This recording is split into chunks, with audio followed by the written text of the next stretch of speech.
तुम्हारी बात ही नहीं होगी यार।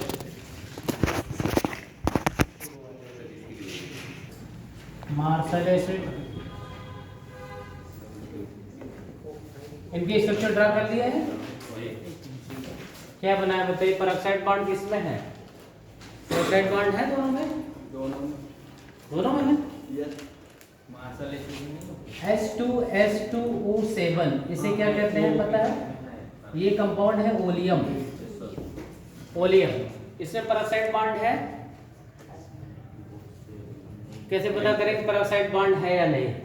ऑक्सीडेशन नंबर निकाल के, ठीक है ना। अगर किसी सेंट्रल मेटल का ऑक्सीडेशन नंबर निकाल लें और देखें यदि उसके ग्रुप नंबर से ज़्यादा आ रहा है तो डेड श्योर है कि उसमें क्या है? पेरोक्साइड बॉन्ड है। जैसे देखिए यहाँ पे ओवरऑल इस पर ऑक्सीजन पे -14 चार्ज हो जाएगा, एक ऑक्सीजन पे तो होता है ना। -14 हाइड्रोजन की वजह से 2+, तो बताइए दोनों सल्फर पे क्या आना चाहिए? +12 आना चाहिए। क्या आना चाहिए? तो एक सल्फर पे क्या आएगा? +6 आ जाएगा। और बताइए सल्फर की मैक्सिमम +6 होती भी है, ग्रुप 6 का एलिमेंट है सल्फर। 2, 8, 6 किस ग्रुप का एलिमेंट है? 6।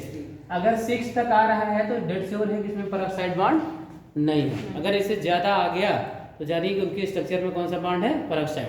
यहाँ देखिए इसमें ज़्यादा आएगा, -16 +2, दोनों सल्फर पे +14, एक सल्फर पे +7, ग्रुप नंबर से ज़्यादा हो गया ना 4, तो इसमें कौन सा बॉन्ड होगा? पेरोक्साइड। इसमें भी देखिए +8 आ जाएगा, -10 +2 +8, मतलब इसमें भी कौन सा बॉन्ड है? पेरोक्साइड। तो इनका स्ट्रक्चर ड्रा करके निकालते हैं। देखिए HOS डबल बॉन्ड O, इस तरह ड्रा किया है आप लोगों ने। H double bond O OH, ये देखिए H2 और देखिए 1 2 3 4 5 6 7 8। यहाँ पे ये बॉन्ड कैसा बॉन्ड है बताइए? पेरोक्साइड है ना। और जब पेरोक्साइड बॉन्ड बनते हैं तो उनमें जो चार्ज होता है ऑक्सीजन का -1 हो जाता है। क्या हो जाता है? अब देखिए आप अब इस तरह जब निकालेंगे आप -2 -2 -2 -1 -2 हाइड्रोजन का +1, ये +1। अब देखिए अब इसका चार्ज आएगा, कैसे निकालते हैं? 2 × हाइड्रोजन का +1 प्लस सपोज दैट सल्फर का X है तो 2 सल्फर है तो 2X हो गया, राइट ना। कितने ऑक्साइड वाले ऑक्सीजन है? 1 2 3 4 5 6 × ऑक्साइड टाइप के ऑक्सीजन की ऑक्सीडेशन नंबर क्या हो गया? -2। दो ऑक्सीजन ऐसे हैं जो पेरोक्साइड बॉन्ड में इन्वॉल्व हैं, 2 × -1 हो गया ना। और अलजेब्रिक सम क्या होता है? 0। क्यों? = 0। अब यहाँ देखिए आ जाएगा +2 + 2x -12 -2 = 0, 2x = +14, ये गया -2 + 12, x = +12/2 = +6 आ गया ना। तो इस तरह जिसमें पेरोक्साइड बॉन्ड हो उसकी वो ऑक्सीडेशन स्टेट ले आई जाती है जो उसका ग्रुप नंबर होता है, ठीक है ना। ग्रुप नंबर क्या है? 6 है इसका ना। तो ये देखिए 6 आ जाता है। ऐसे ही इसमें भी पेरोक्साइड बॉन्ड होगा, सब डाई बेसिक एसिड हैं। देखिए HOH S double bond O OH ऐसा बनेगा। तो बताइए डाई बेसिक एसिड का मतलब जब 2 OH लगा होता है तो ये पोलराइज हो जाता है, ये पोलराइज हो जाता है, 2 प्रोटॉन देता है, इसलिए ये कैसा है? कौन सा एसिड है? Dibasic acid. किस तरह का एसिड है? डाई। अब देखिए आप यहाँ पर -1 क्यों? -2 -2 और हाइड्रोजन का +1, ये +1। इसका भी कितना आएगा बताइए? देखिए 6 7 8 माइनस है, 2 प्लस है, कैंसिल कर देगा, क्या आएगा? +6 आ जाएगा ना। इस तरह निकाल लेंगे ना जी। इसे 2 × हाइड्रोजन का +1 प्लस सल्फर का X प्लस कितने ऑक्सीजन इन्वॉल्व हैं ऑक्साइड वाले? 3 × -2 प्लस 2 × -1 = 0। इस तरह निकालेंगे +2 प्लस x -6 -2 = 0, x = दोनों इधर जाएंगे +8, ये -2 बराबर +6। इस तरह है ना।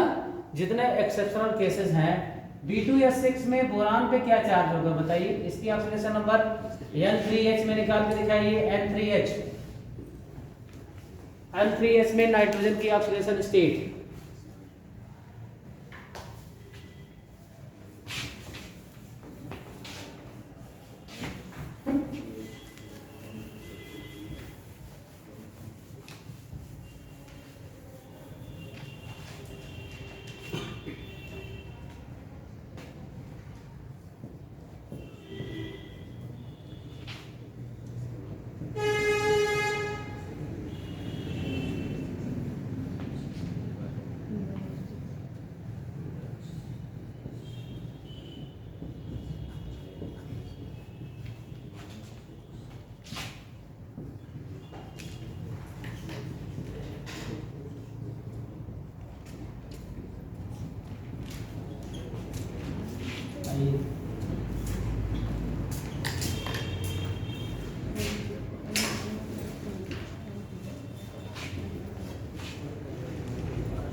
ये इनकी बेसिस जितने कंपाउंड मैंने बनाए हैं इनका नाम और इनकी बेसिसिटी कंपटीशन में बहुत पूछता है। H3PO4 फार्मूला होता है तो ये ऑर्थोफॉस्फोरिक एसिड होता है। क्या होता है? H4P2O7 होता है पायरोफॉस्फोरिक एसिड होता है। H3PO3 कहते हैं ऑर्थोफॉस्फोरस एसिड और H3PO2 कहते हैं हाइपोफॉस्फोरस एसिड। इनकी बेसिसिटी बतानी है, स्ट्रक्चर ड्रा करना है। तो बताइए ये इसका जो स्ट्रक्चर बनता है, सेंट्रल मेटल कौन होगा बताइए? फास्फोरस होगा ना। और फास्फोरस के बाद दूसरा हायर बड़ा आइटम कौन सा है बताइए? ऑक्सीजन। ऑक्सीजन है ना। अच्छा बताइए 3 हाइड्रोजन है, ये ट्राई बेसिक एसिड है, इसका ये कनेक्ट हो गया। ये देखिए यहाँ से एक H कनेक्ट कर दीजिए, इससे एक H यहाँ से कनेक्ट कर दीजिए। फास्फोरस के आउटर मोस्ट सेल में होते कितने इलेक्ट्रॉन है बताइए? 5 होते हैं ना। 3 और ये 4 ये 5। तो बताइए एक इससे इधर से शेयर, अब सिंगल बॉन्ड से शेयर करेगा।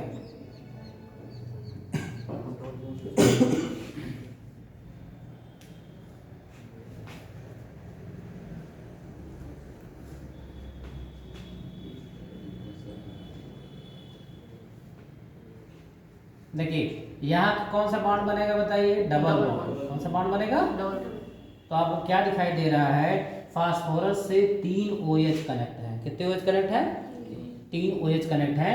तो ये एसिड क्या हो जाएगा? Try basic acid. कैसा एसिड हो जाएगा? ट्राई बेसिक, यानी 3 प्रोटॉन देने वाला एसिड है। ये देखिए जो OH से जुड़ा होगा मोर पोलराइजेशन पावर होगा उसका। क्यों? पोलर होगा ना। ये पार्शियल नेगेटिव, ये पार्शियल पॉजिटिव। और ये प्लस देगा, कभी भी इसके बेस पे नहीं निकालते हैं। जैसे देखिए अब इसमें ऐसे अगर देखें, कहते 3 हाइड्रोजन है, ये भी ट्राई बेसिक होगा, ये भी 3 हाइड्रोजन है ट्राई बेसिक, ये 4 हाइड्रोजन है टेट्रा बेसिक होगा। तो इनका स्ट्रक्चर बना कर डिसाइड करते हैं, है ना। तो ये ट्राई बेसिक एसिड हुआ, ऑर्थोफॉस्फोरिक एसिड। इसका देखिए कैसे बनता है। यहाँ पे डबल P है, एक POP बॉन्ड इसमें बनता है। देखिए अनइक्वल डिस्ट्रीब्यूशन है, 7 है ना। 3 इसके साथ लगाना, 3 इसके साथ, एक मिड में रखना है। क्यों? तभी तो इक्वल डिस्ट्रीब्यूशन होगा ना। अब देखिए इससे एक की शेयरिंग हो जाएगी। और ये टेट्रा बेसिक एक्चुअली एसिड है। देखिए इसका स्ट्रक्चर इस तरह से ड्रा होता है। और ये डबल बॉन्ड। और बताइए फास्फोरस आउटर मोस्ट सेल में कितने टोटल होते हैं? 5 होते हैं। ये देखिए 2 इलेक्ट्रॉन ये शेयर किया, तीसरा, ये चौथा और ये पांचवा, है ना। कितने OH दिखाई दे रहे हैं कि स्ट्रक्चर में? 4 दिखाई दे रहे हैं ना। इसका मतलब है कि अच्छा कभी कभी स्ट्रक्चर में अभी इन दोनों में देखिएगा डायरेक्ट फास्फोरस से हाइड्रोजन जुड़ा होता है ना। तो यहाँ देखिए 1 2 3 4। तो बताइए ये कौन सी बेसिसिटी का एसिड हो गया? Tetra basic acid. ये सब कंडीशन बहुत पूछे जाते हैं, इनके स्ट्रक्चर ड्रा कर लीजिए, बना लीजिए और इनके नाम भी जानते रहिएगा। Pyrophosphoric, orthophosphorus.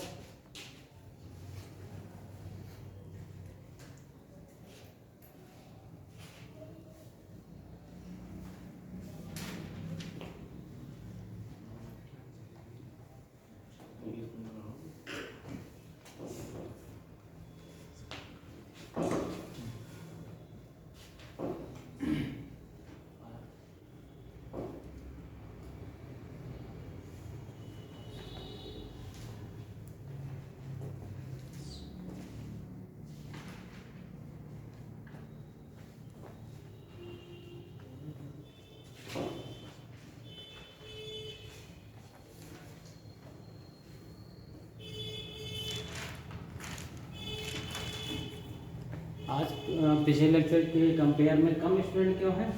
पता नहीं है क्या? सबको पता होगा ना।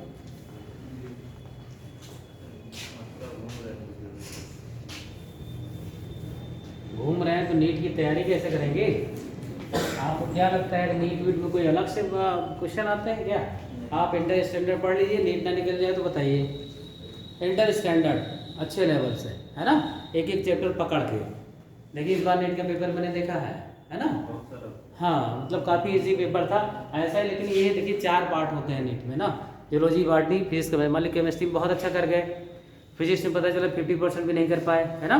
ओवरऑल सिलेक्शन तो सारे सब्जेक्ट की वजह से होता है ना। हाँ, सब लेके चलना, लेकिन ऐसे रेगुलर रहेंगे थोड़ी होता है, कहने से थोड़ी होता है मैं आईएएस की तैयारी कर रहा हूँ, नीट की तैयारी कर रहा हूँ।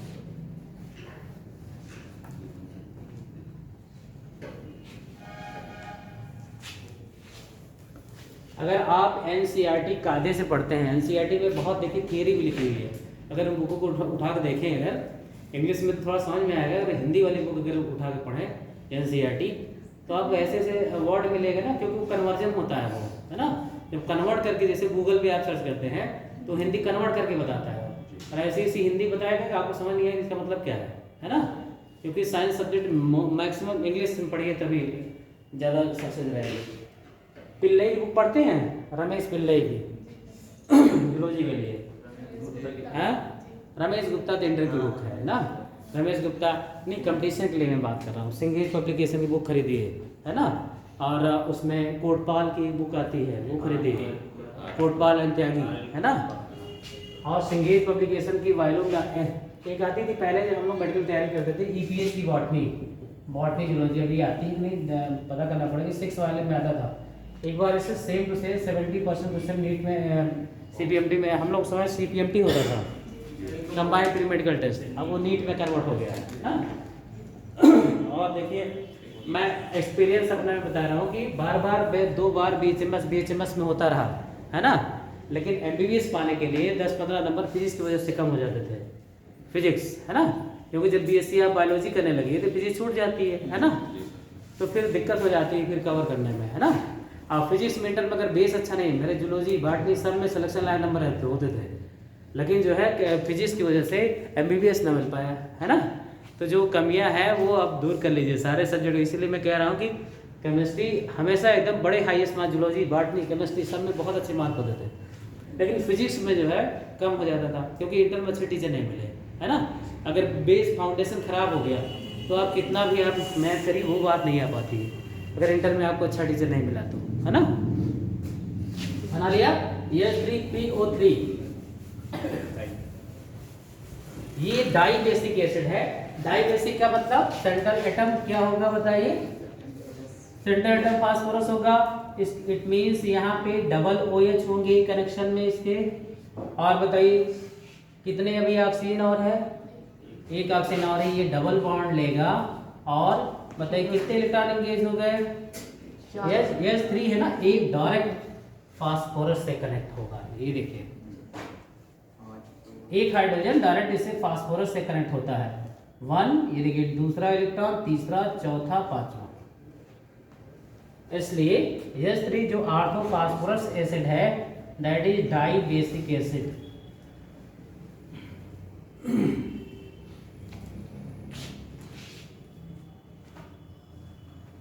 H3PO3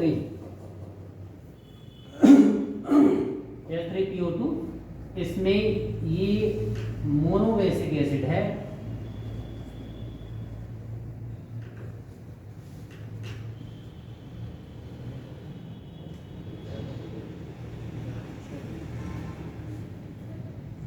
ये देखिए इसमें कितने हाइड्रोजन डायरेक्ट अटैच हैं फास्फोरस से, 2, और इसमें OH कितना दिखाई दे रहा है, 1, H3PO2, राइट ना। ये कैसा एसिड हो गया, मोनोबेसिक एसिड। कॉपी में इसका स्ट्रक्चर ड्रा करके हमको दिखाइए जरा, draw the structure of NH4Cl nitrate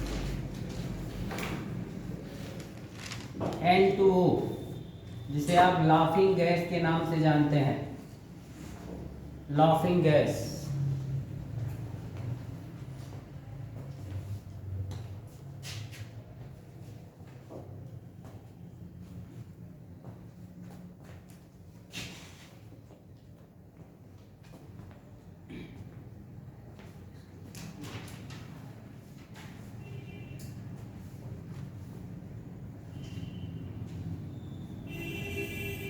NH4Cl ammonium chloride, जिसे कॉमन नेम नौशादर के नाम से जानते हैं, क्यों?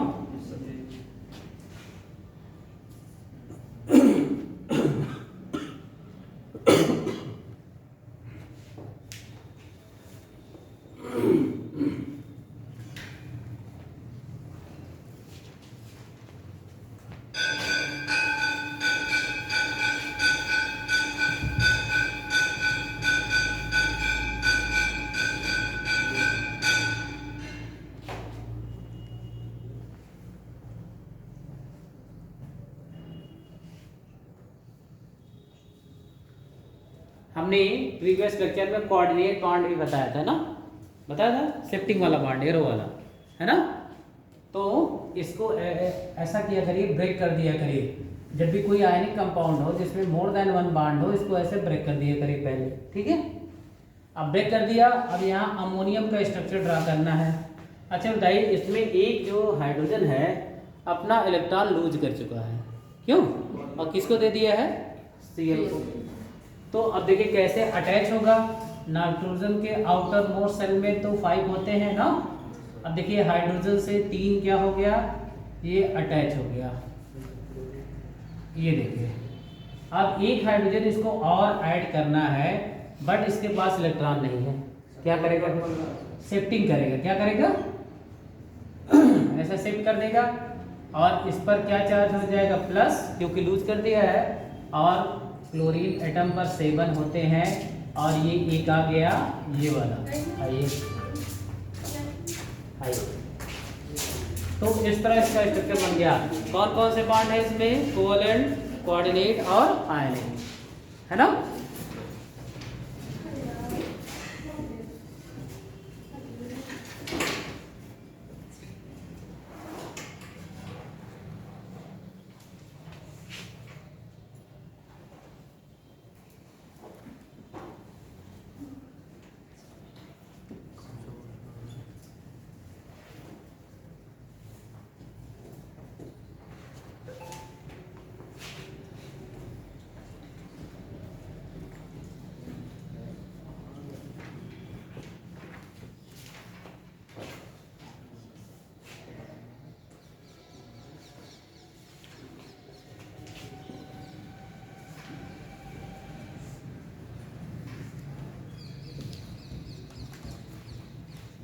देखिए ऑब्जेक्टिव क्वेश्चन देखिए, नाइट्रेट का ड्रा कर लिया, इसके स्ट्रक्चर ड्रा हो गया। क्वेश्चन है विच कंपाउंड है ऑल 3 बॉन्ड प्रेजेंट, किस कंपाउंड में तीनों बॉन्ड प्रेजेंट है, means ionic, covalent and coordinate. C नहीं, फर्स्ट क्यों, इसका स्ट्रक्चर ड्रा करके देखे। देखिए नाइट्रिक एसिड में ओनली 2 बॉन्ड प्रेजेंट है। देखिए ये हो जाएगा ON और double bond O shifting O, ऐसे बनेगा नाइट्रिक एसिड। देखिए आप 5 होते हैं ना, 2 ये शेयर, तीसरा शेयर, एक जोड़ा शिफ्ट, क्योंकि यहाँ ये डबल बॉन्ड नहीं बना सकता, क्यों, नाइट्रोजन पूरी तरह ऑक्टेट नियम का क्या करता है, फॉलो करता है। और इस तरह बनाएंगे 2 2 4 2 6 2 8 2 10 हो जाएगा, राइट। इसलिए यहाँ पे कौन सा बॉन्ड बनेगा बताइए, कोऑर्डिनेट बॉन्ड बनेगा। और ये देखिए ये कंडीशन है इसकी। तो इसमें 2 टाइप के बॉन्ड है केवल, कौन है, कौन कौन से बॉन्ड है बताइए, कोवैलेंट और कोवैलेंट। और K4 एफिशिएंसी का पहली बात तो देखिए ऐसे ब्रेक हो जाता है, कॉम्प्लेक्स कंपाउंड है ना, 4K प्लस FeCN6 4-, इस तरह हो जाता है ना। अब देखिए जब इसका स्ट्रक्चर ड्रा करते हैं, सेंट्रल एटम क्या लेते हैं, आयरन ना। तो आयरन से देखिए ये जो साइनाइड है, 6 साइनाइड जुड़े हुए हैं,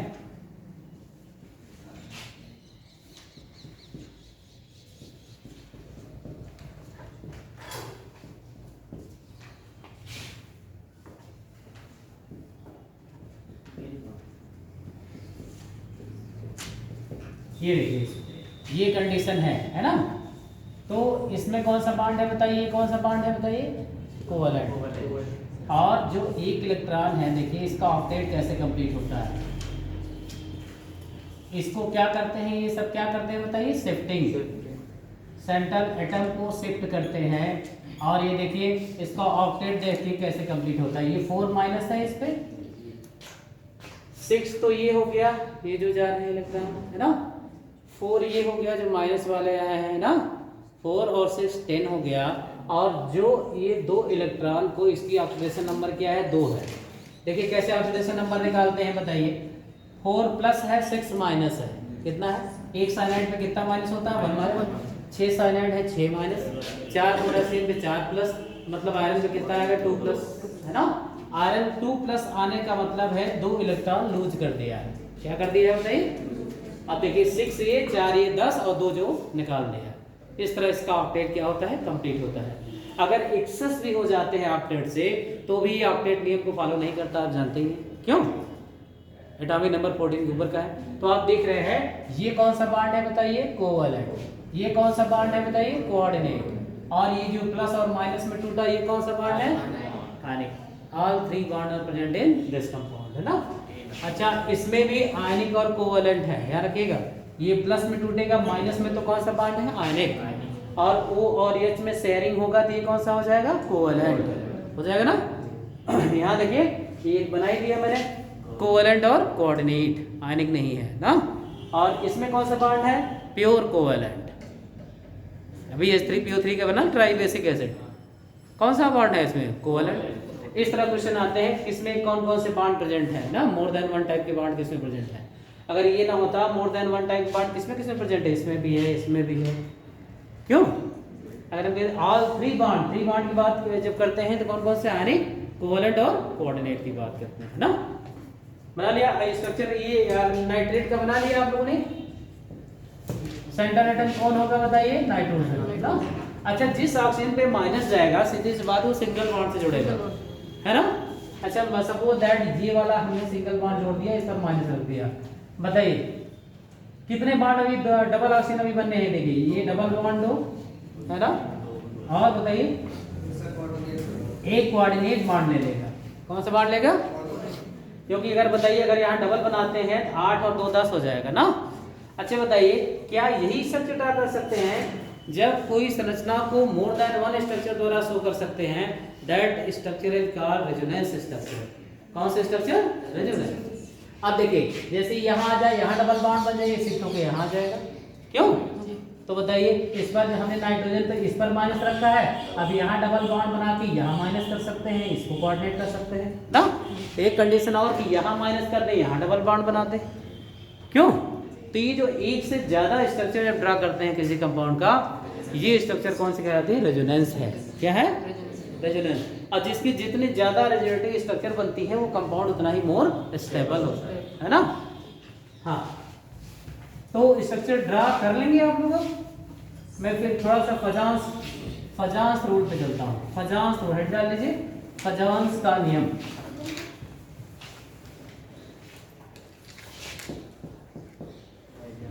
फजांस रूल ऑफ पोलराइजेशन।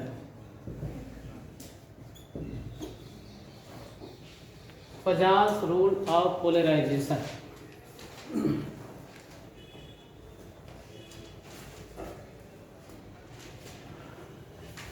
पहले क्या है, सपोज दैट ये देख लीजिए, मान लीजिए ये फजान का नियम क्या है।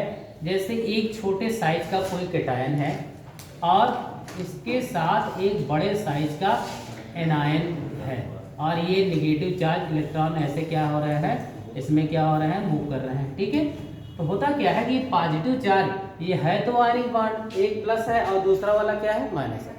लेकिन होता क्या है, ये जब इलेक्ट्रॉन इसी के पास मूव करते हैं तो पॉजिटिव की तरफ थोड़ा सा अट्रैक्ट होने लगते हैं। किस तरफ अट्रैक्ट होने लगते हैं, पॉजिटिव। तो बताइए जब अट्रैक्ट होने लगेंगे तो एक उसमें क्या होता है, उसके बीच में बॉन्डिंग बनने लगती है, यानी पोलराइजेशन होने लगता है कि उसमें कोवलेंट कैरेक्टर डेवलप होने लगता है। कौन सा कैरेक्टर डेवलप होने लगता है, यानी आयनिक बॉन्ड तो है लेकिन आयनिक बॉन्ड में भी कौन सा कैरेक्टर डेवलप होने जा रहा है, कोवलेंट, है ना। तो कौन कितना कोवलेंट कैरेक्टर का आयनिक बॉन्ड है, इसके एक्सप्लेन करने के लिए कौन सा नियम दिया गया, फजांस, है ना। इसका मतलब है कि आयनिक बॉन्ड में पोलर कैरेक्टर की एक्सप्लेनेशन के लिए, पोलराइजेशन के लिए या कोवलेंट कैरेक्टर की व्याख्या के लिए कौन सा नियम दिया गया, फजांस रूल, है ना। देखिए जरा, according to Fajans rule, according to Fajans rule, for the more polarization power,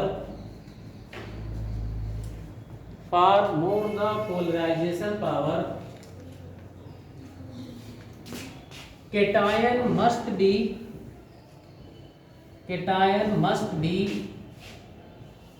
smaller in size. Cation must be smaller in size and anion must be larger in size. Anion must be larger in size.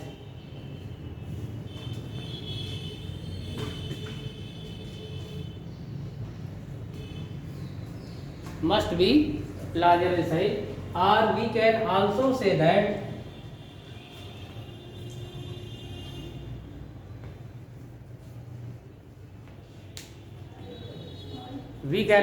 that the ionic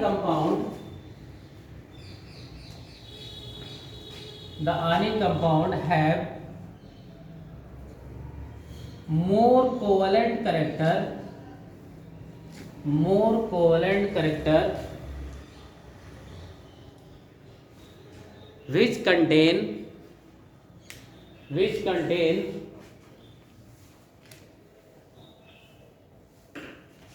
smaller cation and larger anion. Smaller cation and larger anion. अब इसे हिंदी में समझ लीजिए।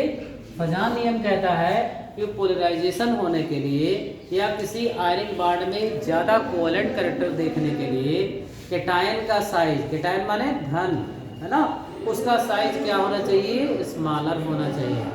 और जो उससे anion जुड़ा हो उसका साइज क्या होना चाहिए? बड़ा होना चाहिए। सीधी सी बात है ना। अच्छा यार इसे कुछ जस्ट उल्टा कर सकते हैं, है ना। अच्छा ध्यान देखिएगा, अगर मान लीजिए कैटायन का साइज, अब ये भी देख लीजिए, सपोज दैट कैटायन, दो से ज़्यादा कैटायन है और इन पर चार्ज लगभग सेम है, जैसे मैग्नीशियम का क्लोराइड है और मैग्नीशियम का सल्फाइड है। बताइए कैटायन का साइज क्या हो गया? सेम है ना।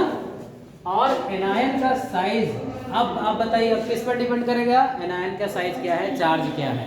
Higher the charge higher the polarisability. ध्यान से देखिएगा, मैग्नीशियम क्लोराइड पर केवल कितना चार्ज है? -1। सल्फर पर क्या चार्ज है? -2, है ना। आप बताइए किस पर चार्ज ज़्यादा है? सल्फर पे। पहली बात तो चार्ज ज़्यादा है और दूसरी बात इसका साइज भी बड़ा है। हम आपको बता दें कि क्लोरीन इसके बाद आता है ना, सल्फर के बाद क्लोरीन आता है। और आप जानते हैं when we move left to right in the periodic table the size of atom are decreases ना, साइज क्या होता है? छोटा। और फजान का नियम कहता है एनायन का साइज क्या होना चाहिए? बड़ा होना चाहिए, है ना। तो कौन ज़्यादा कोवेलेंट कैरेक्टर? अगर मान लीजिए कैटायन का साइज, सेम साइज के कैटायन दिए हों, तब आप क्या देखेंगे? दूसरा वाला क्या है ना, दूसरे वाले में चार्ज ज़्यादा है या कम है। अगर ज़्यादा चार्ज होगा तो उसका साइज क्या होगा? बताइए। निगेटिव चार्ज ज़्यादा होगा तो उसका साइज भी क्या होगा? बड़ा होगा, है ना। और उसमें कोवेलेंट कैरेक्टर ज़्यादा होगा। तो फजाल का नियम ये कहता है कि कैटायन का साइज क्या होना चाहिए? स्मॉलर, और एनायन का साइज क्या होना चाहिए? लार्जर होना चाहिए ना। अब देखिए इस पर ऑब्जेक्टिव कैसे बनते हैं।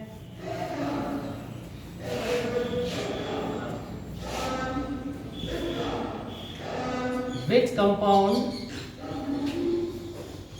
have higher covalent character?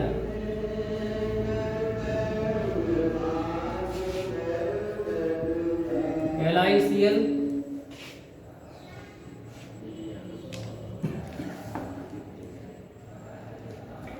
AgCl,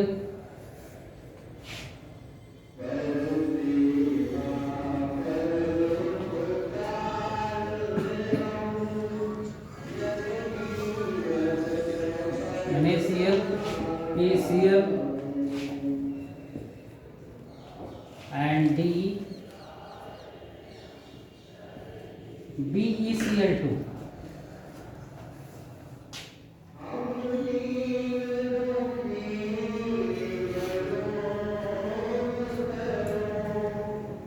prayer कर रहे हैं कि रो रहे हैं?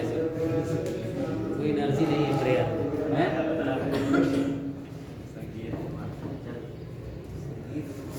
संगीत वो होता है जो जान क्रिएट करते हैं शरीर में। क्यों? हाँ आप बताएं। नमस्ते नमस्ते। नहीं आज मेरी वहाँ विद्या में एक क्लास थी, उसके बाद फिर मेडिकल कॉलेज में है एक DM साल में प्रोग्राम रखा है तो वहाँ जाना है। आज कौन सा दिन है? शनिवार है ना। नहीं आज नहीं जाना है, जब आएंगे तो मैं आपको बता दूंगा। ठीक है ठीक है, ठीक नहीं आएंगे नहीं आएंगे, एंजॉय करिए एंजॉय करिए। ओके बताइए कौन सा ऑप्शन सही है? D confirm. अच्छा इन्हीं दोनों में टक्कर है, इनमें दोनों दो साइज तो रिजेक्ट हो गए क्योंकि यहाँ एनायन का साइज सेम है। क्यों? अब बात है कि केटायन का साइज किसका छोटा है, यही तो दो चीजें देखनी है बना नियम को फॉलो कराने के लिए। अच्छा बताइए इसमें लिथियम +1 होगा और बेरिलियम डबल+ होगा, क्यों? यही होगा ना। आपने पीरियोडिक टेबल में आयनिक त्रिज्याओं के बारे में पढ़ा होगा। जैसे जैसे इलेक्ट्रॉन निकलता जाता है ना, देखिए 2 और 1 था, ये 2 और 2 था, इसमें 1 इलेक्ट्रॉन निकल गया, इसमें 2 इलेक्ट्रॉन निकल गया। अगर केवल कोस देखेंगे तब तो एक ही कोस बचा। आप कहेंगे कि रेडियस दोनों की सेम होनी चाहिए, क्यों?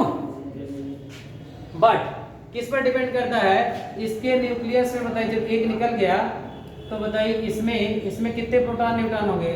लिथियम का 3Li7 होता है, 3 प्रोटॉन है और 4 न्यूट्रॉन, और बेरिलियम 4 बेरिलियम 9 होता है। बताइए 4 प्रोटॉन है और 5 न्यूट्रॉन है। न्यूट्रॉन तो न्यूट्रल होते हैं, इससे कोई मतलब है नहीं। बताइए इसके न्यूक्लियस में 3 प्रोटॉन बचेंगे, इसके न्यूक्लियस में 4। अच्छा बताइए जब प्रोटॉन ज़्यादा होंगे इलेक्ट्रॉन पर आकर्षण बल ज़्यादा लगाएंगे, अपनी ओर क्या करेंगे? खींचेंगे, है ना। यहाँ इलेक्ट्रॉन निकलता है ना कि प्रोटॉन निकलता है, क्यों? तो प्रोटॉन इसके न्यूक्लियस किसके न्यूक्लियस में ज़्यादा है? बेरिलियम का। ये तेजी से जो 2 बचे हुए इलेक्ट्रॉन ये घूम रहे हैं, इनको अपनी ओर ज़्यादा तेजी से क्या करेंगे? खींचेंगे, और ज़्यादा तेजी से खींचेंगे तो इनका साइज क्या हो जाएगा? छोटा हो जाएगा, है ना।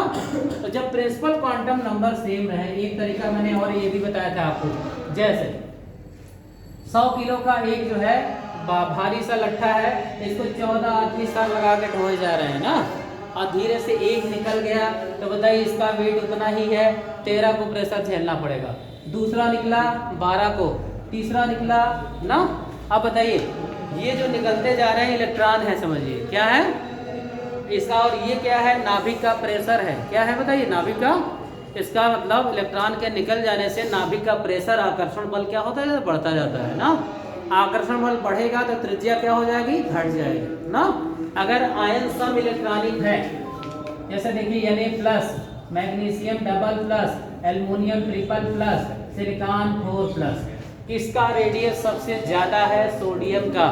इसका रेडियस सबसे कम है। देखिए सम इलेक्ट्रॉनिक हो गए, 11 में 1 निकल गया 10, 12 में 2 निकल गया 10, 13 में 3 निकल गया 10, 14 में 4 निकल गया 10, सब में 10 इलेक्ट्रॉन है।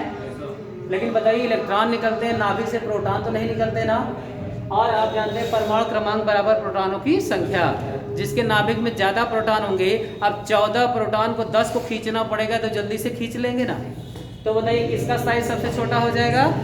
यानी धन आवेश बढ़ता है तो साइज क्या करता है? घट जाता है ना। बार बार इलेक्ट्रॉन के निकलने से साइज क्या होता है? धीरे धीरे कम होता है, और निगेटिव बढ़ने से साइज बढ़ता है, क्यों? अच्छा बताइए जैसे नाइट्रोजन पे 3 माइनस है, ऑक्सीजन पे 2 माइनस है, तो बताइए किसका साइज बड़ा होगा? अच्छा बताइए 7, 3, 10 इसमें भी हो गए, 8, 2, 10 इसमें भी हो गए, लेकिन इसका दर्द शेयर करने वाले 3 है, इसका दर्द शेयर करने वाले 2, क्यों? तो बताइए किसको रिलैक्स ज्यादा महसूस होगा? एन को, है ना। इसका मतलब इसका साइज बड़ा है और इसका साइज छोटा है। इसका मतलब निगेटिव चार्ज बढ़ने पर साइज बढ़ता है, पॉजिटिव चार्ज बढ़ने पर साइज कम होता है। ये किसमें हम बात कर रहे हैं? एक पीरियड में, आवर्त में, क्यों? और ऊपर से नीचे जाने ऑब्वियस है कि साइज चाहे नेगेटिव का हो चाहे पॉजिटिव का हो बढ़ेगा, है ना। बस ध्यान देना है आइसो इलेक्ट्रॉनिक होने की दशा में जिसका परमाणु क्रमांक ज्यादा उसका साइज छोटा, क्योंकि परमाणु क्रमांक ज्यादा होने का मतलब है प्रोटॉनों की संख्या का बढ़ जाना, और प्रोटॉनों की संख्या का बढ़ जाने का मतलब आकर्षण बल बढ़ जाना, क्यों? तो फजांस नियम के अकॉर्डिंग बताइए कि लिथियम और बेरिलियम में किसका साइज छोटा हो गया? बेरिलियम, है ना। जब इसका और फजान का नियम भी कहता है कि कैटायन का साइज छोटा होगा तो कोवेलेंट कैरेक्टर ज्यादा होगा। तो कौन सा ऑप्शन सही होना चाहिए? डी।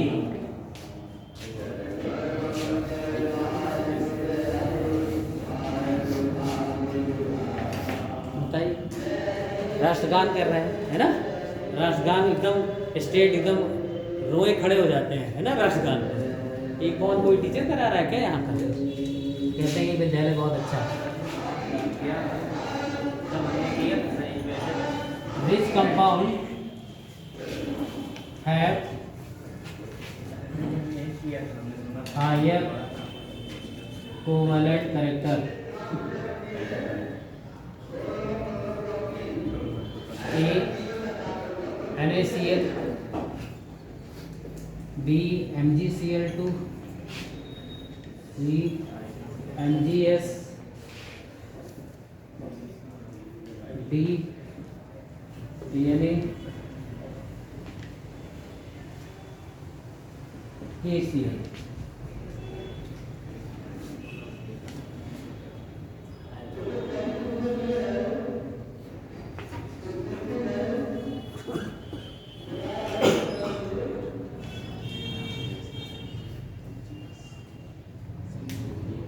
और अभी क्या बताया मैंने, क्या बताया था?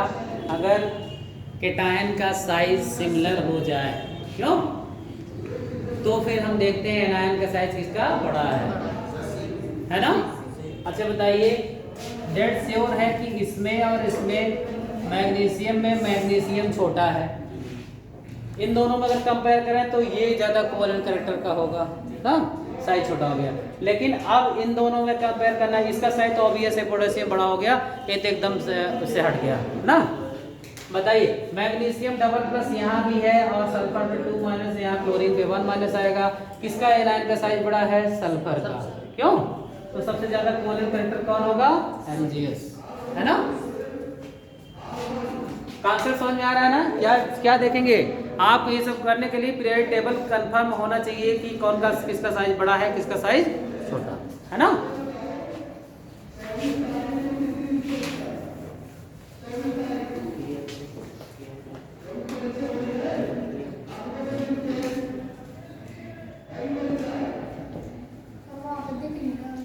हाँ?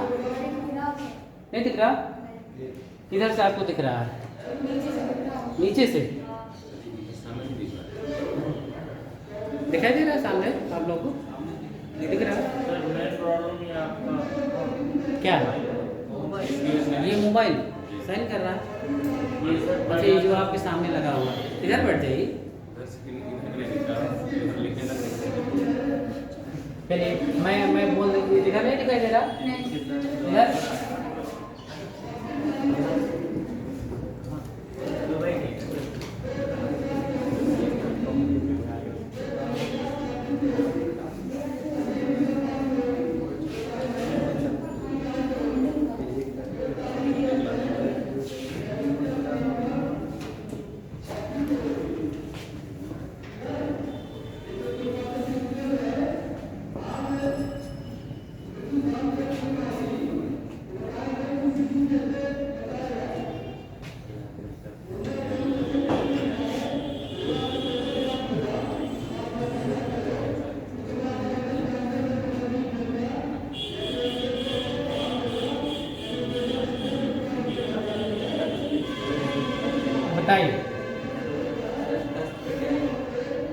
Which compound have more covalent character?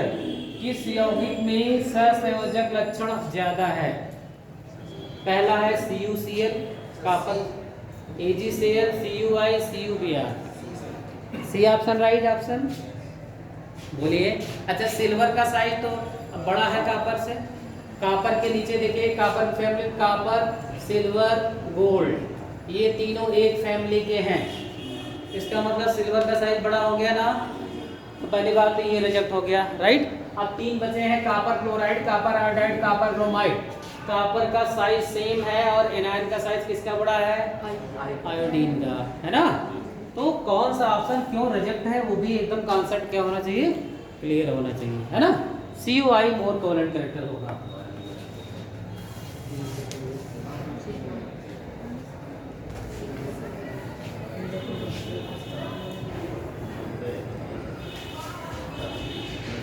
Structure draw हो जाएगा सबका। N2O का ड्रा कर लिया था। देखिए, ये इस नियम को कौन सा नियम कहते हैं? 50 नियम। आप निकालना सीखेंगे हाइब्रिडाइजेशन। हाइब्रिडाइजेशन क्या होता है? संकरण। हिंदी में क्या कहा जाता है? संकरण।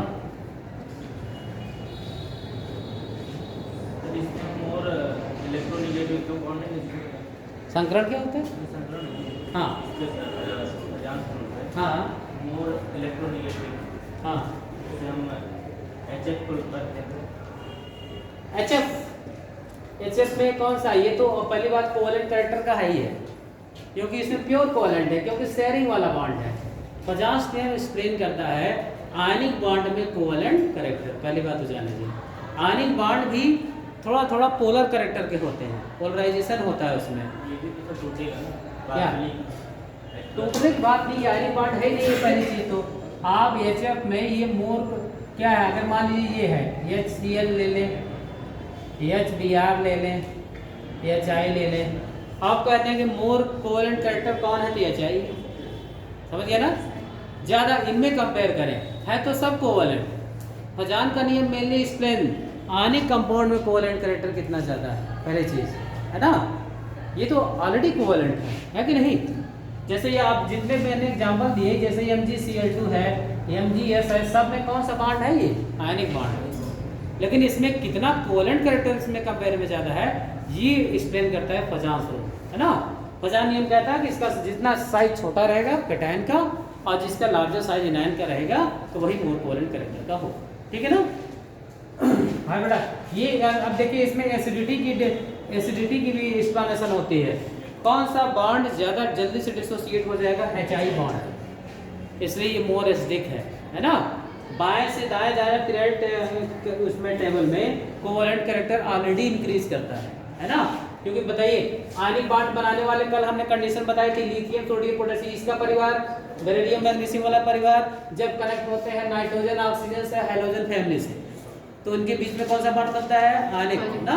तो आयनिक बॉन्ड तो मेनली दो परिवार वाले बनाते ही हैं। कौन से? क्षार धातु में और क्षारीय मृदा, है ना। और इन्हीं में हमको कोवेलेंट कैरेक्टर ढूंढना था, है ना। तो कोवेलेंट कैरेक्टर किसका ज्यादा होगा? फजान का नियम क्या कहता है कि साइज स्मॉलर कैटायन का और बड़ा साइज एनायन, है ना, वही ज्यादा पोलर होगा। हाइब्रिडाइजेशन से क्या समझते हैं बताइए? डिफाइन करिए hybridisation. Overlapping.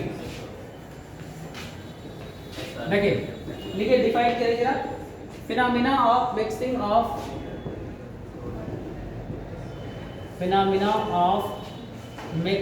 Of orbitals having equivalent energy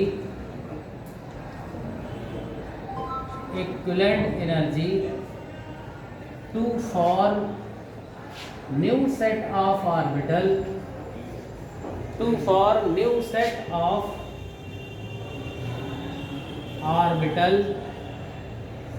nearly equivalent energy, new set of orbital nearly equivalent energy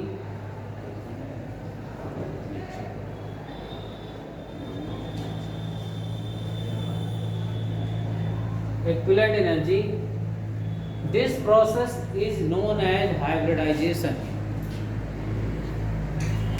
This process is known as hybridization.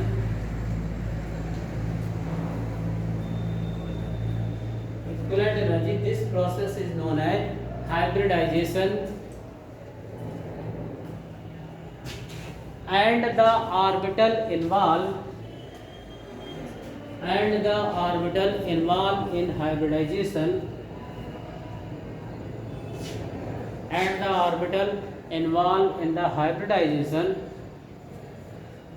are called hybrid orbitals.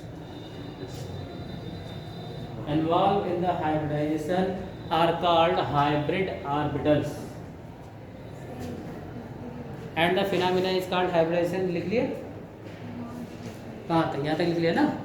Nearly equivalent energy. This process is called hybridization.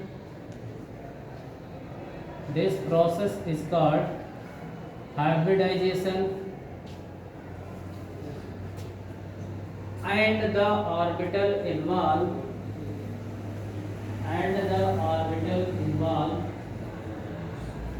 In hybridisation are called hybrid orbital.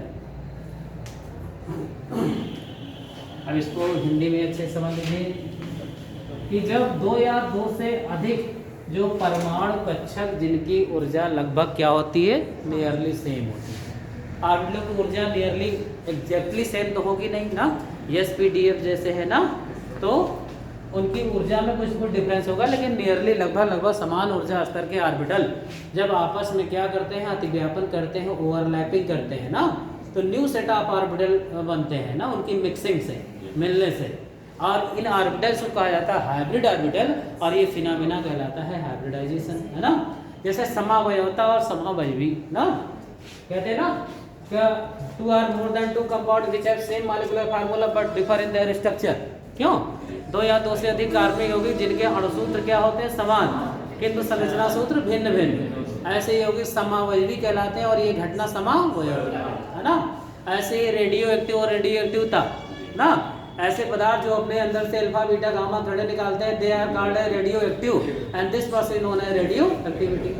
ऐसे hybrid और hybridisation है ना, जब आपस में मिलते हैं, सीधी सी बात है कि क्रॉस कराते हैं। जैसे आप देखिए, आप पौधों में क्रॉस कराते हैं ना, आजकल बीटी, बैगन, तमाम प्रकार के ऐसी प्रजातियां उत्पन्न की जा रही है जिनका प्रोडक्शन बहुत ज़्यादा है, क्योंकि जनसंख्या बढ़ रही है, खेत कम हो रहे हैं, खेतों में घर बना रहे हैं लोग, है ना। तो ऐसा क्रॉस कराया जा रहा है, हाइब्रिडाइजेशन कराया जा रहा है, जिससे नई नई किस्म की प्रजातियां डेवलप की जा रही है ना। पता चला 1 बीघे में 100 कुंटल चावल उत्पन्न होने लगे, है ना, और समय की डिमांड भी है ना, लेकिन क्वालिटी खराब हो जाती है ना, क्वालिटी। अब देखिए, हम बता रहे थे खीरा उरा जो इस समय आ रहा है, देखिए ऐसे खाइए तो मुंह में ऐसे पानी पानी जैसा लगता है ना, उसमें कोई स्वाद खत्म। ये सब हाइब्रिड प्रजातियां हैं। कैसी प्रजातियां हैं बताइए, है ना, ज़्यादा तो हैं, प्रोडक्शन तो हाई है, लेकिन क्वालिटी क्या है, खराब हो जाती है ना। आपने मेंडल का नियम पढ़ा होगा ना, जो लाल और मटर के पौधे पर उन्होंने किया था, क्रॉस वास किया था ना। तो ये पूरा समझिए कि ऑर्बिटलों का क्रॉसिंग है। क्या है बताइए, जैसे एक यस पी के साथ ओवरलैप कर जाए तो एस पी ओवरलैपिंग। ओवरलैपिंग का मतलब, अब यही ओवरलैपिंग से पहले सिग्मा और पाई बार समझ लीजिए आप। जैसे जब दो एस ऑर्बिटल आप जानते हैं स्फेरिकल शेप होते हैं, किस शेप होते हैं, गोलाकार रहते हैं ना। जब एस ऑर्बिटल आपस में हेड टू हेड ओवरलैपिंग करते हैं सिरों के द्वारा अतिव्यापन, भाई गोले का कहीं सिर नहीं होता, किसी भी सिर ओवरलैप कर सकते हैं ना, इस तरह से ऐसे क्नैपिंग होती है ना, मिक्सिंग होती है। तो इनके बीच जो ये बॉन्ड बनता है, कौन सा बॉन्ड बनता है, सिग्मा बॉन्ड। कैसा बॉन्ड बनता है? अब देखिए, इसी को एक दूसरे में छा जाना, घुस के, है ना, ये कहलाता है ओवरलैपिंग ना। कभी कभी सिरों द्वारा अतिव्यापन होता है, हेड टू हेड ओवरलैपिंग होता है, कभी कभी साइड बाय साइड ओवरलैपिंग होता है, इस तरह से मिक्सिंग होती है। तो जब अब एक एस ऑर्बिटल, एक पी ऑर्बिटल, आपने पढ़ा होगा पी ऑर्बिटल डमरू के आकार का होता है, डम्बल साइड, है ना। तो जब यस और पी की मिक्सिंग होती है नियरली सेम एनर्जी लेवल से, तो ये जो है, ये भी जो बॉन्ड बनता है, कैसा बॉन्ड बनता है बताइए, sigma bond. Sigma bond 3 condition बनते हैं।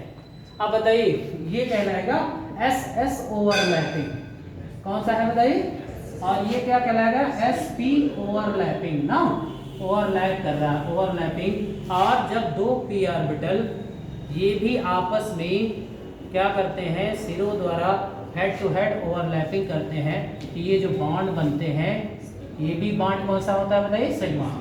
यानी सिग्मा बॉन्ड जो है सिरों के अतिव्यापन द्वारा बनता है, हेड टू हेड ओवरलैपिंग, इस तरह से चेन टाइप का, है ना, ऐसे ऐसे चेन बनता हुआ चला जा रहा है ना। तो ये सारी की सारी कौन सी बॉन्ड बनने की कंडीशन है बताइए, सिग्मा बॉन्ड, है ना। सिग्मा बॉन्ड अतिव्यापन से बनते हैं when orbitals are overlap head to head overlapping ना, involved in head to head overlapping, sigma bond are formed, है ना। और जब p orbital side by side overlapping करते हैं, हिंदी में कहते हैं पार्श्वीय अतिव्यापन। क्या कहते हैं, जब उनके किनारे टच करते हैं, इस तरह से बीच का स्पेस क्या होता है, खाली, है ना, किनारे सिरों द्वारा अतिव्यापन। ये देखिए, ये जो बॉन्ड बन रहा है, ये बॉन्ड कौन सा बनता है बताइए, पाई बॉन्ड। कौन सा बॉन्ड बनता है? अच्छा, आप समझिए ये ज़्यादा स्ट्रॉन्ग बॉन्ड होता है या ये वाला कनेक्शन हो जाए, ये ज़्यादा स्ट्रॉन्ग है ना। ये किनारे केवल टच करते हैं और ये पूरा ओवरऑल एक पाई बॉन्ड बनता है ना, तो pi bond are weaker bond than sigma bond. कौन से बॉन्ड अधिक मजबूत होते हैं? सिग्मा बॉन्ड, है ना। लेकिन ऐसा नहीं कि डबल बॉन्ड और ट्रिपल बॉन्ड में कौन सा ज़्यादा मजबूत है, तब तो आप कहेंगे डबल बॉन्ड, क्योंकि डबल बॉन्ड में दो बॉन्ड तोड़ रहे हैं, इसके लिए भी एनर्जी चाहिए, इसके लिए भी चाहिए, एक पाई टूटेगा एक सिग्मा टूटेगा ना। लेकिन केवल अगर सिग्मा और पाई के कंपेयर में कहें तो pi bond are weaker than sigma bond, है ना। और पाई बॉन्ड कैसे बनते हैं बताइए? इसको कौन से ओवरलैपिंग कहते हैं? लेटरल, इंग्लिश में कहते हैं लेटरल ओवरलैपिंग। बनाइए सिग्मा पाई दे, फिर हर लेसन का ट्रिकी एक और बताते हैं अपन।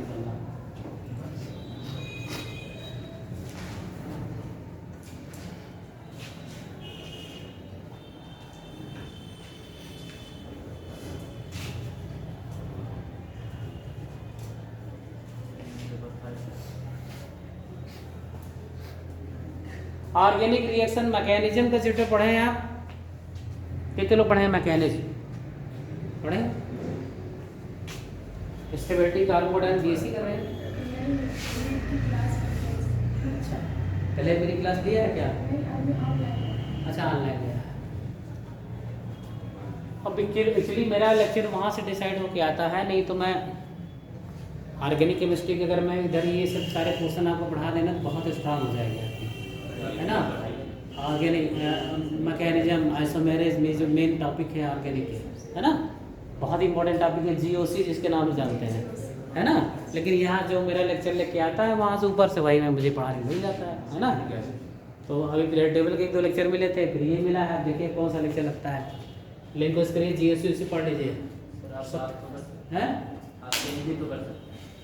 एक्चुअली मैं जो है मैं डाइट में लेक्चरर हूँ, पोस्टिंग मेरी यहाँ है बादा डाइट में, है ना। तो हम हर दिन इनमाल 10 बजे से 5 बजे तक हमारी ड्यूटी रहती है, ऑफिशियल वर्क बहुत ज़्यादा रहते हैं, है ना। मैं इसके पहले इलाहाबाद पढ़ाता था, बहुत मेडिकल जरिए पढ़ाया हूँ, और वहाँ से 17 बच्चे मेरे MBBS में सेलेक्ट भी हैं, और उसमें इंजीनियरिंग में तो बहुत है। लेकिन ये है कि अब मैं यहाँ, क्योंकि इलाहाबाद से यहाँ पोस्टिंग हो गई और डाइट में आवास मिला है मुझे, तो मैं ज़्यादा यहाँ पे मेरा स्कोप ख़त्म हो गया है। मैं सरकारी जॉब के साथ साथ पहले नीट और मेडिकल पढ़ाया करता था, एक्स्ट्रा 50-60 हज़ार रुपये मतलब आप पार्ट टाइम में निकालिए। इलाहाबाद में बहुत वहाँ पर डिमांड उस तरह का है ना, यहाँ पे वो स्कोप नहीं है एक्चुअली, है ना। चलिए, तो अगर आप लोग पढ़ना, लेकिन यही है कि ज़्यादा मेरी क्लास लग कहाँ पाती है। एक और मैडम मैंने पढ़ाती है, छवि पुरवार मैडम पढ़ाती है। क्या आप क्या पढ़ाई है? मैकेनिज्म पढ़ाई है? नहीं पढ़ाई। आप लोग डिमांड करिएगा ना यहाँ से भेजें कि हम लोग ये टॉपिक पढ़ना। अगर बच्चे ज़्यादा रहेंगे, देखिए जब 1-2 बच्चे होते हैं तो फिर नहीं सुनी जाती उनकी बात ना। ज़्यादा मास में रहेंगे, आप लोग डिमांड करेंगे तो जरूर यहाँ पे क्लास चलेगी अच्छी। और फिर हमने इनसे कहा भी, हमने कहा वो कोशिश करेंगे मुझसे पूरी ऑर्गेनिक पढ़वा दीजिए, है ना। हैं पढ़े हो? अच्छा, BSc करते हो क्या वहाँ से? अच्छा, अब मैं तो इनसे कहा था राहुल के हम पूरी ऑर्गेनिक केमिस्ट्री मुझसे पढ़वा लीजिए, बच्चों को बहुत बेनिफिट हो जाएगा, तो है ना। हैं बोल दीजिएगा कि हमारी क्लास अगर ऑर्गेनिक में लगाते हैं, एल्डिहाइड को तो चाहे जो चेक करेगा ना। चलिए, ये सिग्मा और पाई बॉन्ड हो गया। अब देखिए हाइब्रिडाइजेशन कैसे निकालते हैं, ट्रिक 1।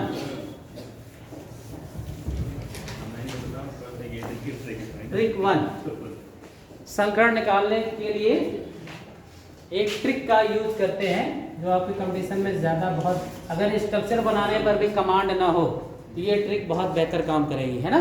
ट्रिक 1, पहला पॉइंट देखिए, सबसे पहले परमाणुओं के बाहरी कक्षा में, सबसे पहले परमाणुओं के बाहरी कक्षा में उपस्थित इलेक्ट्रॉन को जोड़ लेते हैं। बाहरी कक्षा में उपस्थित इलेक्ट्रॉन को जोड़ लेते हैं।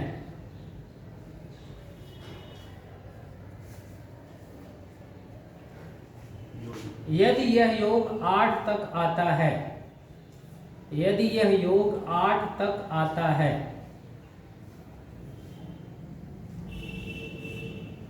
तो उसे 2 से भाग देते हैं, उसे 2 से भाग देते हैं।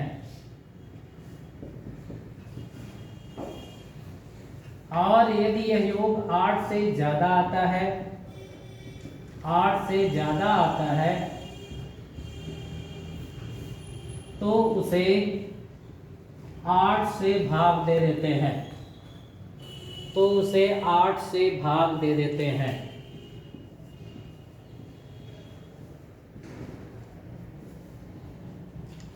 नेक्स्ट पॉइंट, यदि कुछ शेष बचता है, यदि कुछ शेष बचता है तो उसे पुनः 2 से भाग देकर, उसे पुनः 2 से भाग देकर पहले भागफल में जोड़ देते हैं, पहले भागफल में जोड़ देते हैं। जितना भागफल प्राप्त होता है, जितना भागफल प्राप्त होता है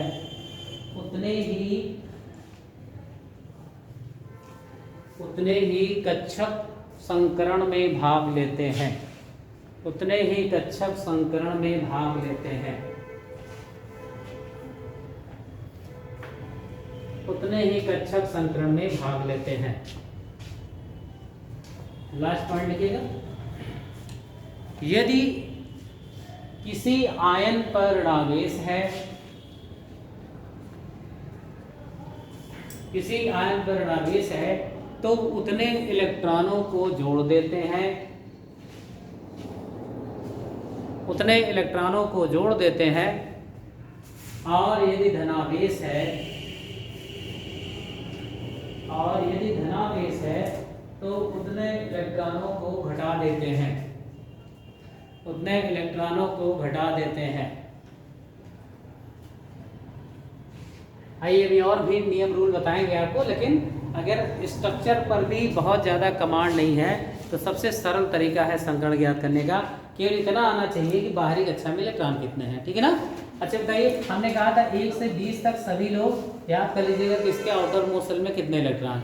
बताइए, कार्बन के आउटर मोस्ट शेल में 4 होते हैं ना, हाइड्रोजन के आउटर मोस्ट शेल में 1 होता है ना, 4 हाइड्रोजन है तो इसकी वजह से 4 हो जाएंगे। क्यों?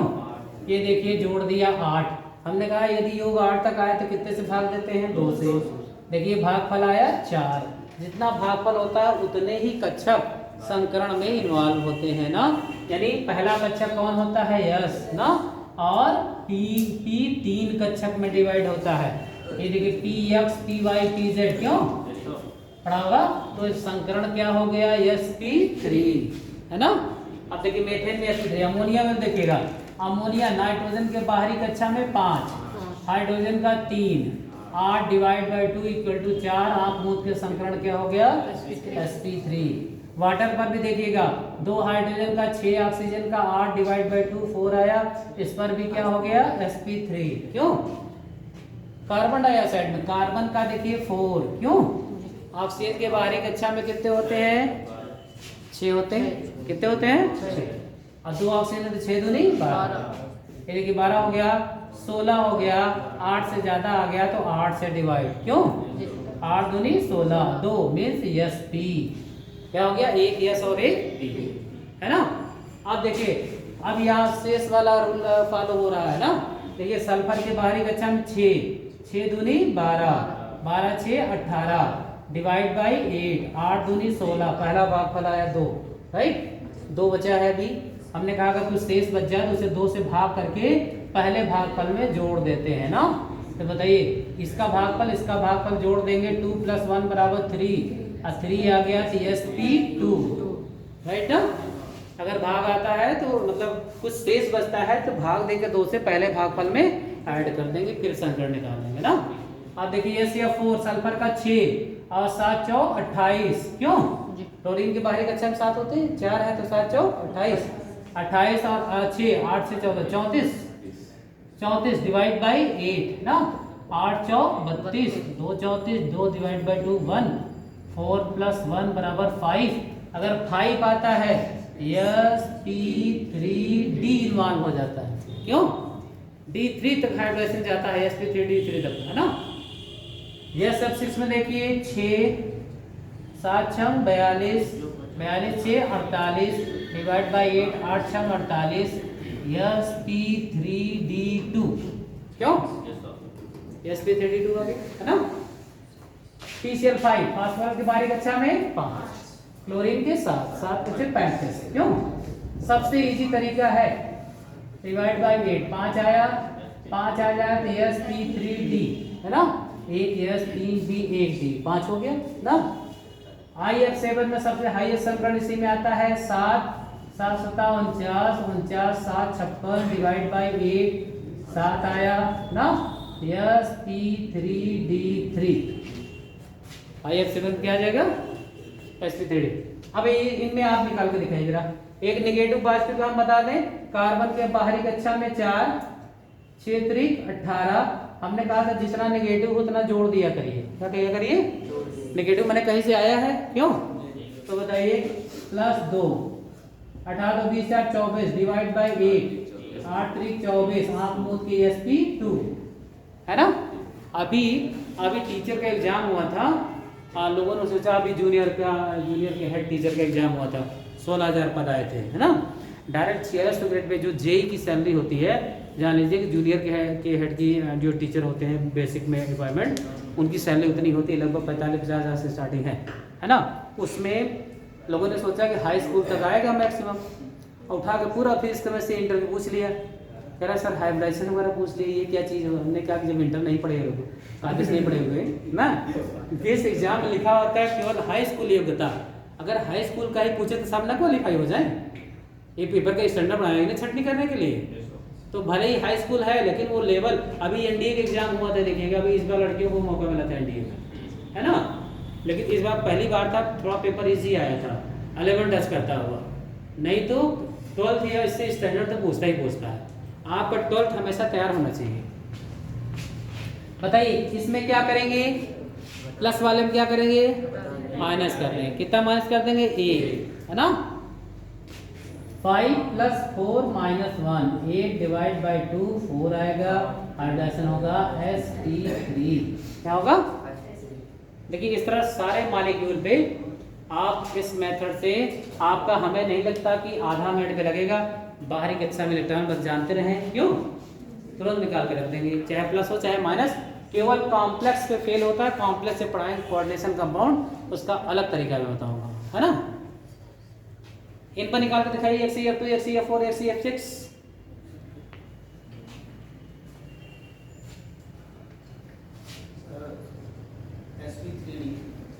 sp3 HCF2 में अच्छा, जीनन कौन सी गैस है, इनर्ट गैस है ना। इसके बाहरी कक्षा में 8, 7 दूनी 14, 22 डिवाइड बाई 8, 8 दूनी 16, 6 बाई 6 डिवाइड बाई 2, 3, 5 आएगा sp3d। हाँ बताए, हेलो, हाँ हाँ यही है, कोचिंग में है, हाँ जा रहे हो, ठीक, जाओ करवा लो। बताइए sp3d आया ना इस पे, और इस पर क्या आया, अच्छा sp3d2, इस पर d3 आएगा ना। मेथड सेकंड,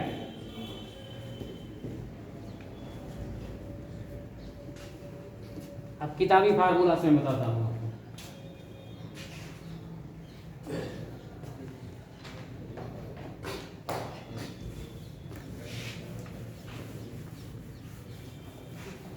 आपको इनको निकालने के लिए क्या जानना जरूरी है, केवल y कोष में इलेक्ट्रॉनों की संख्या ना। अब देखिए पहला, उदासीन यौगिक के लिए क्या फार्मूला होता है, उदासीन यौगिक के लिए, हाँ, संकरित कक्षक बराबर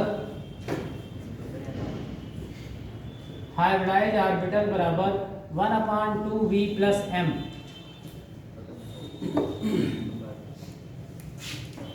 पहले सबके लिए लिख लीजिए, इसके बाद फिर धनावेशित आयन के लिए, आयन के लिए संकरित कक्षक 1/2 V plus M minus C,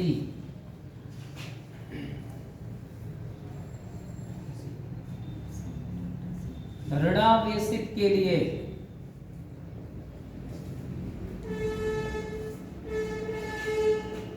one upon two V plus M plus A। अब आपको जानना पड़ेगा V क्या है, M क्या है, A क्या है, C क्या है ना। Where V is equal to valence cell electron, संयोजी कोष में इलेक्ट्रॉनों की संख्या। संयोजी कोष माने वही बाहरी कक्षा है ना, किसके, सेंट्रल एटम के, ऑफ सेंट्रल एटम,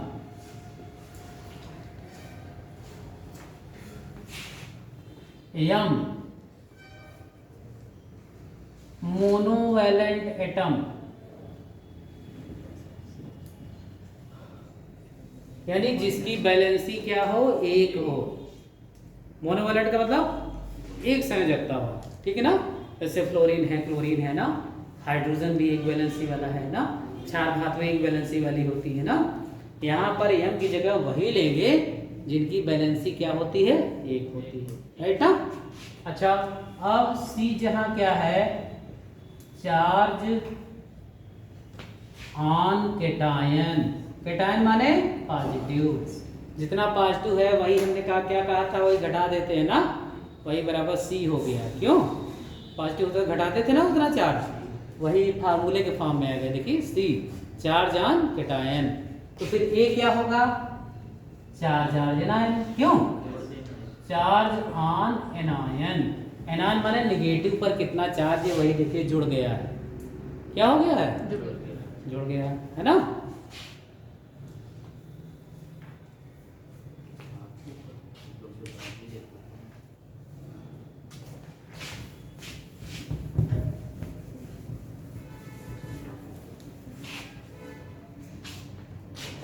अब देखिए मेथड चाहे जो यूज करेंगे आप, आएगा वही हाइब्रिडाइजेशन। जैसे मेथिल प्लस है, नाइट्रेट माइनस है, इन पे आपको हाइब्रिडाइजेशन निकालना है। अच्छा, ये दोनों यौगिक क्या है बताइए, न्यूट्रल है, उदासीन है। फार्मूला क्या लगेगा, number of hybrid equal to 1/2 V plus M ना। अच्छा, ये जो V है ये किसका होगा, नाइट्रोजन। सेंटर एटम कौन है, नाइट्रोजन के। बैलेंस सेल में कितने इलेक्ट्रॉन, 5। क्यों, ये देखिए अब इसमें फार्मूला निकालेंगे 1/2, नाइट्रोजन के बैलेंस सेल में 5, मोनोवैलेंट एटम 3 है, हाइड्रोजन की बैलेंसी एक ही ना होती है, बताइए 5 + 3 वही आ गया कि नहीं, 8/2। क्यों, संकरण क्या हो गया, ये देखिए मेथड चाहे जो इस्तेमाल करें आएगा वही, है ना।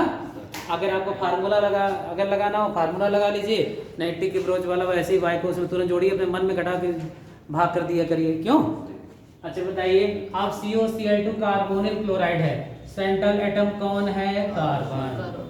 कौन है बताइए, अच्छा इसका स्ट्रक्चर ड्रा करें अगर, तो इस तरह से स्ट्रक्चर बनेगा। ये देखिए क्लोरीन क्या लेगा, सिंगल बॉन्ड, ऑक्सीजन की बैलेंसी 2, इसका मतलब यम में हम ऑक्सीजन के बॉन्ड को इस्तेमाल नहीं करेंगे, लेकिन 2 है ना मोनोवैलेंट एटम। क्यों, तो बताइए 1/2 कार्बन के बैलेंस सेल में कितने इलेक्ट्रॉन, 4, राइट। अच्छा अब बताइए मोनोवैलेंट एटम यम की जगह क्या लेंगे, यम की जगह 2 लेंगे। क्या लेंगे बताइए, देखिए ना 2 सिंगल बॉन्डेड वाले एटम जुड़े हैं ना, ये तो दोहरी बैलेंसी वाला है, ऑक्सीजन बैलेंसी 2 होती है, इसको यम में लेंगे नहीं, जिनकी बैलेंसी 1 है उन्हीं को लेंगे। ऐसे कितने एटम है जिनकी बैलेंसी 1 है, 2 ना। तो बताइए 6, ये देखिए 6/2 3 हाइब्रिडाइजेशन sp2। क्यों, अच्छा पहले मेथड जरा निकाल देखिए वही आता है कि नहीं। कार्बन के बाहरी कक्षा में 4, ऑक्सीजन के बाहरी कक्षा में 6 और 7 दूनी 14, 14 24 4 24 /8, ये देखिए 3 आया sp2, है ना। मेथड चाहे जो यूज करेंगे वही आ रहा है ना, sp2 इस तरह भी आ रहा है, उस तरह भी आ रहा है ना। अब चलिए अब यहाँ पे कौन सा फार्मूला लगेगा, इसके केस में कौन सा फार्मूला लगेगा, पॉजिटिव के लिए ये P प्लस एम माइनस सी।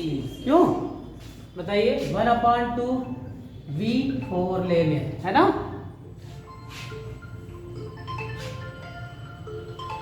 हाँ यार, मेरे पास फोन आया नहीं है, जाना है सबको?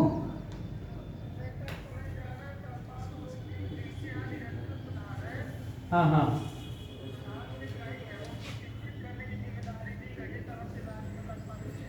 नहीं तो हमारे यहाँ तो निरीक्षण नहीं है।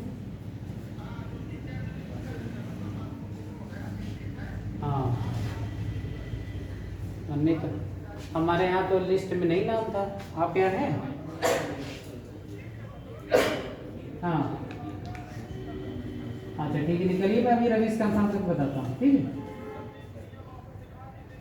ठीक ठीक, हर एक लिखा दिया जाएगा मेडिकल कॉलेज में। ठीक है, ठीक, बताइए यही आएगा ना? बात समझ गया कॉन्सेप्ट?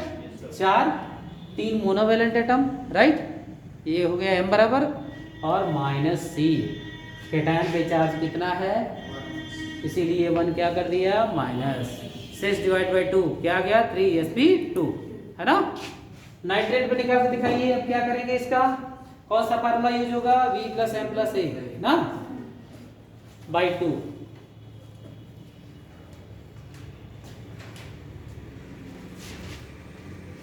इन टॉपिक से स्ट्रक्चर, ज्योमेट्री, यही सब पूछता है ना। स्ट्रक्चर क्या होगा, संकरण क्या होगा, कभी कभी एक सीरीज में दे देता है कि इन पर क्या संकरण होगा ना, पूरा सेट दे देता है ऑर्बिटल का ना। जैसे अभी ऑर्गेनिक केमिस्ट्री में हमने अभी नहीं बताया है। और ऑर्गेनिक में 3 टाइप होता है, sp, sp2, sp3, 3 टाइप होते हैं ऑर्गेनिक में ना।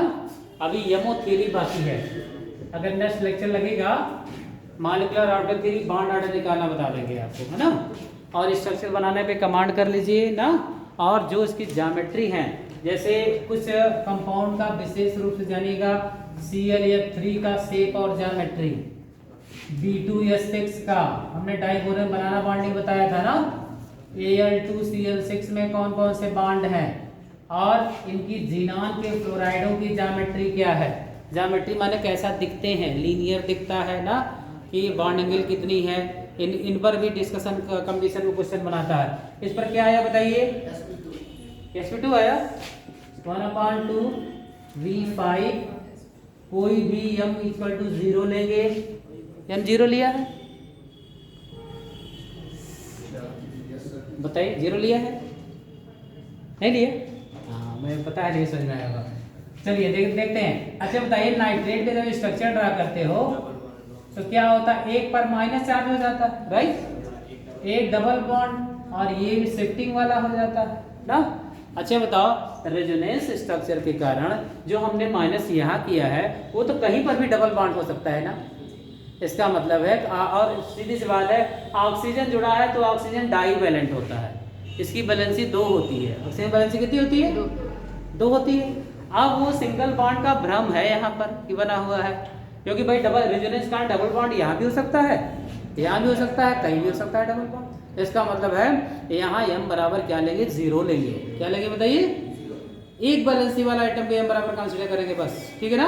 अब बाकी जो इसका निगेटिव है वो यहाँ पे जुड़ ना रहा है a के फॉर्म में, क्यों, 1 माइनस से जुड़ गया, ये देखिए 6 डिवाइड बाई 2, 3 आ गया, sp2, है ना। अगर कहीं फार्मूला से जरा से कंफ्यूजन है, फर्स्ट वाले उसमें उतर जाया करिए, है ना। कैसे करते थे, 5 6 3 18 5 23 और 1 24 डिवाइड बाई 8 8 3 24, 3 sp2। आप बताइए, केवल ऐसे मन में क्या चाहे तो कैलकुलेशन करके बता दें कि इस पर हाइड्रोजन क्या आएगा, राइट ना। चलिए अब नेक्स्ट कंसेप्ट चलेगा मॉलिक्यूलर ऑर्बिटल थ्योरी, इतना तैयार कर लीजिएगा। और मैं बीच में मैं टेस्ट भी, आप लोग चाहे तो एक ग्रुप बना लीजिए, तो जो मैं टेस्ट वेस्ट लेता हूँ मैं भेज दिया करूँ, मैटर सॉल्व किया करिए, ठीक है ना। ठीक है, एक है केमिस्ट्री क्लासेस का ग्रुप बना लीजिए, molecular orbital theory, MOT। Hydrogen निकाल लेंगे, स्ट्रक्चर बना लेंगे, ठीक है। चलिए नेक्स्ट फिर कंटिन्यू करना है, मुझे मेडिकल कॉलेज जाना है, मीटिंग है एक। ओके। मेरा नंबर मालूम है ना आप लोग